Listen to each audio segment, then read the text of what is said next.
What is a cease and desist letter? I'm Tulsa attorney James Worth, and that is the question that we have is what is a cease and desist letter? How does it factor into perhaps maybe what you may need to resolve a legal situation? All right, so a cease and desist letter is typically a letter that is drafted by an attorney or a law office. You put it on letterhead because it is official, and you note that there is a violation of some civil code or some criminal code, and you're telling the person that the letter goes to that you need to stop this activity, that it is illegal, and then likely there's a threat in here to let them know what the consequences may be if they do not stop that activity. So to cease means to stop. To desist means to stop. So you're telling them to stop this activity, and if not, you're letting them know what the legal consequences may be.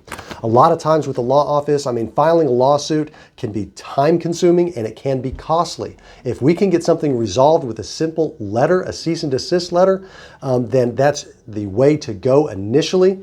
Also, there's another benefit to a cease and desist letter. You can show that you've proved that, send it certified mail, get a copy of the signature back. If they don't cease that and you do need to file a civil case against them, a civil suit, you've got the evidence that they knew that this was a violation, at least from the date of that letter, and yet they continued to do that despite the notice that you gave them, and you gave them an opportunity to cure, and they refused to do so, which can be used as perhaps proving your case or perhaps heightening damages for your case.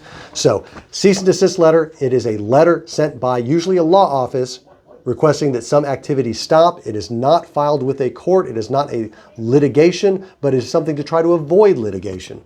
So if you're dealing with a circumstance where you may need to tell someone to stop violating your rights, you may want to turn to send a cease and desist letter for you, but don't just take this information from this video. Talk to an attorney privately, confidentially, get legal advice specific to your circumstances. If you'd like to speak to somebody at my office, you can get that scheduled by going online to makelaweasy.com.